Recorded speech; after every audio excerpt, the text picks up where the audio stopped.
कमलनाथ के साथ बैठक पर बोले हैं पूर्व मंत्री पीसी शर्मा, जहां बिजली संकट समेत कई मुद्दों पर सरकार को घेरने की बनेगी रणनीति। कांग्रेस में सभी नेताओं के बीच मनमुटाव दूर है। पीसी शर्मा ने यह बात कही।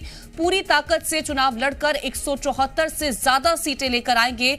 बहुत से नेता कांग्रेस में होंगे शामिल। तो पीसी शर्मा की तरफ से यह कहा गया कि आखिरकार हम किस तरह से अब सरकार को घेरेंगे, उसको लेकर के रणनीति तैयार की गई है। साथ ही 174 सीटों से ज्यादा हम वोट हासिल करेंगे और बहुत से नेता कांग्रेस में शामिल होंगे। जो मनमुटाव था वो पूरी तरीके से दूर हो चुका है। तो तमाम बयान दिए गए।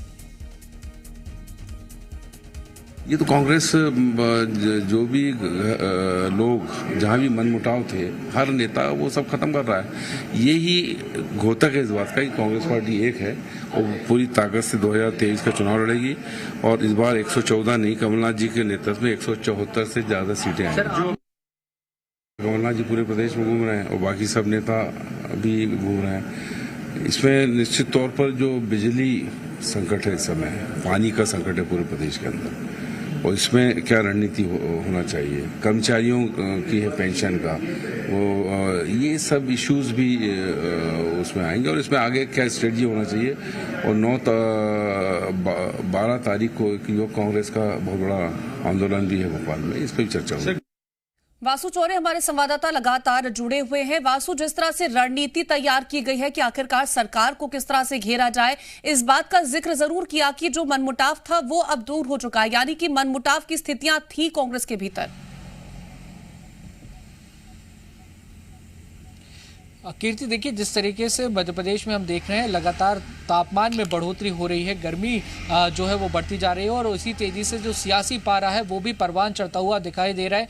अब आपको एक लंबा जो है बयानों का दौर, बयानों का सिलसिला, दावों का सिलसिला देखने को मिलेगा, क्योंकि कांग्रेस भी पूरी ताकत के साथ अब चुनावी मैदान में डट चुकी है। कांग्रेस ने स्पष्ट कर दिया है कि आने वाले समय में महंगाई को मुद्दा बनाएंगे, बिजली संकट को मुद्दा बनाया जाएगा, पानी के संकट को मुद्दा बनाया जाएगा और इसके साथ ही जो शासकीय कर्मचारी हैं उनकी पुरानी पेंशन स्कीम बहाली को लेकर भी कांग्रेस के जो नेता हैं वो सड़कों पर उतरते हुए नजर आएंगे। और आज जो बैठक होनी है उस पर इसी बात पर रणनीति तैयार होगी कि आने वाले समय में सरकार को किस तरीके से घेरा जाए, किस तरीके से सरकार को कटघरे में खड़ा किया जाए। वहीं कांग्रेस ये भी जरूर दावा कर रही है कि जो नेताओं के बीच आपसी मनमुटाव था वो दूर हो गया है। देखिए जिस तरीके से कल चौधरी राकेश सिंह और अजय सिंह राहुल, जो कि दो धुर विरोधी नेता कांग्रेस के माने जाते थे, उनकी मुलाकात हुई, एक दूसरे को मिठाई खिलाते हुए नजर आए। यहां तक कि राकेश सिंह ने अजय सिंह के पैर भी छुए। तो कहीं ना कहीं यह कहना गलत नहीं होगा कि कांग्रेस में अब नए समीकरण बनते हुए दिखाई दे रहे हैं और कांग्रेस एक तस्वीर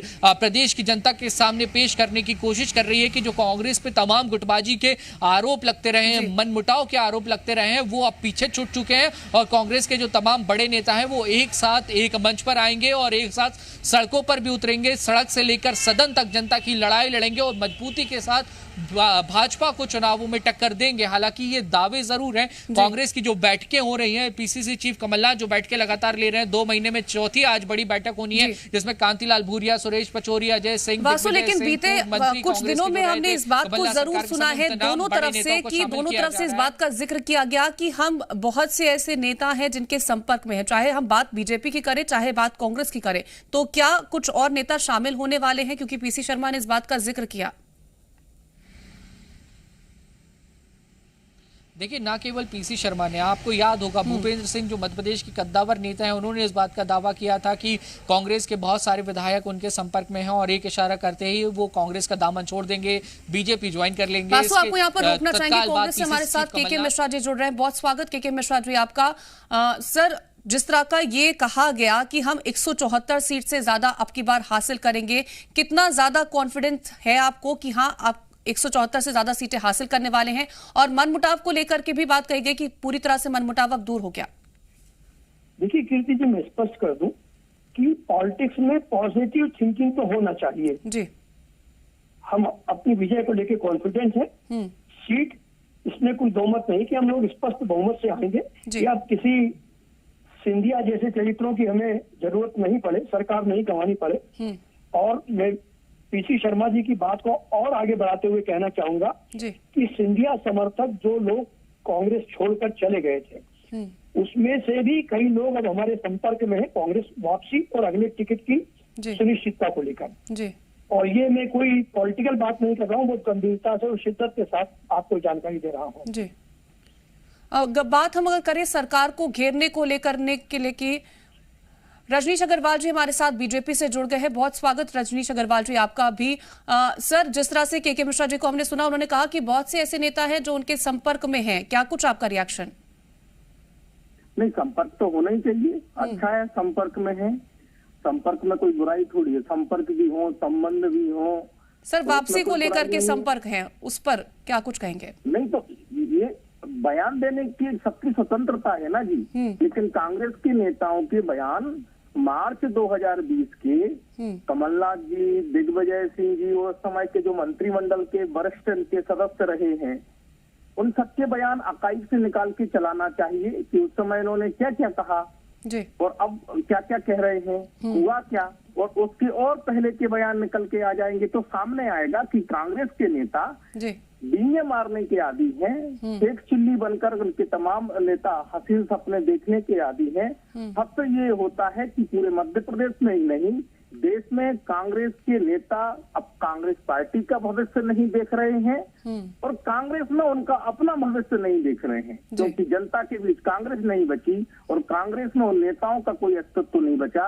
इसीलिए ये और बड़े बड़े नेता, राज्यसभा में नेता प्रतिपक्ष गुलाम नबी आजाद कहते हैं कि अगर कांग्रेस ऐसी ही चलती रही तो 50 साल तक सत्ता में नहीं आएगी। मीडिया में इंटरव्यू, वीडियो इंटरव्यू है, तो कोई ये भी नहीं कह सकता कि तोड़ मोड़ कर प्रस्तुत किया, और आज भी उन्होंने इनकार भी नहीं किया इस बात से। तो मुझे लगता है कि इनको जो कहना है वो कहते रहें, कहने से कुछ नहीं होता। दरअसल जनता में ये है नहीं, आपस में आज भी तेरा मेरा का भाव इनके बीच में बचा हुआ है, नीति, मुद्दे, विचारधारा बची नहीं। ये वामपंथियों के पिछलग्गू हैं और जिस प्रकार की तुष्टीकरण की राजनीति कर रहे हैं वो भी दृष्टिगोचर हो रही है, सभी को ध्यान आ रही है जी। तो अब ये जो भी बयान दे उनका कोई महत्व नहीं है। के मिश्रा जी, अस्तित्व में वापसी कैसे होगी? कौन कौन से मुद्दे हैं जिसको लेकर के आप सरकार को घेरने की कोशिश करेंगे, क्योंकि रणनीति तय की गई है?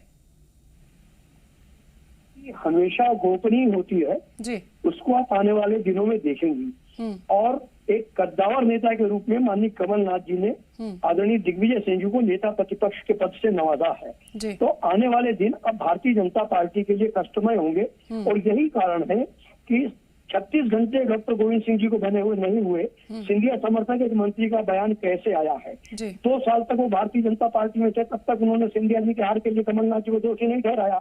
डॉक्टर गोविंद सिंह जी के बनते ही ग्वालियर चंबल संभाग में राजनीतिक भूचाल आ गया है, तो उनके समर्थकों ने सिंधिया जी की भावना को उत्सव करना चालू कर दिया है। तो ये एक भय और आशंकित जो भारतीय जनता पार्टी और सिंधिया समर्थक लोग हैं उनकी स्थिति सामने आएगी। और मेरे मित्र रजनीश अग्रवाल जी ने जो भ्रम अभी पाला हुआ है, वो हम चाहते हैं कि वो उनका भ्रम बना रहे।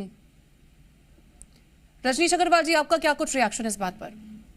नहीं, मैंने कहा आपसे कि देखिए कांग्रेस लगातार उसके हालात बदतर हो रहे हैं। संगठन के जो हालात हैं वो स्वयं कमलनाथ जी भी बता चुके हैं, रतलाम में दिग्विजय सिंह जी भी बता चुके हैं कि 23 में चुनाव लड़ने के लिए कार्यकर्ता भी नहीं मिलेंगे गुटबाजी के कारण। ये आप लोगों ने उनकी वीडियो दिखाई दी है। तो ये सच्चाई है जो गाहे बगाए उजागर हो जाती है, बाकी बयानबाजी से कुछ नहीं होता। सच्चाई तो असलियत जो है वो जनता भी जानती है। कांग्रेस बिल्कुल, जनता जनार्दन है और 2023 में जनता फैसला कर देगी। के मिश्रा जी, आपका हमारे साथ जुड़ने के लिए, रजनीश अग्रवाल जी आपका भी हमारे साथ जुड़ने के लिए बहुत शुक्रिया। वासु, आपका भी हमारे साथ जुड़ने के लिए, तमाम जानकारी पहुंचाने के लिए बहुत शुक्रिया।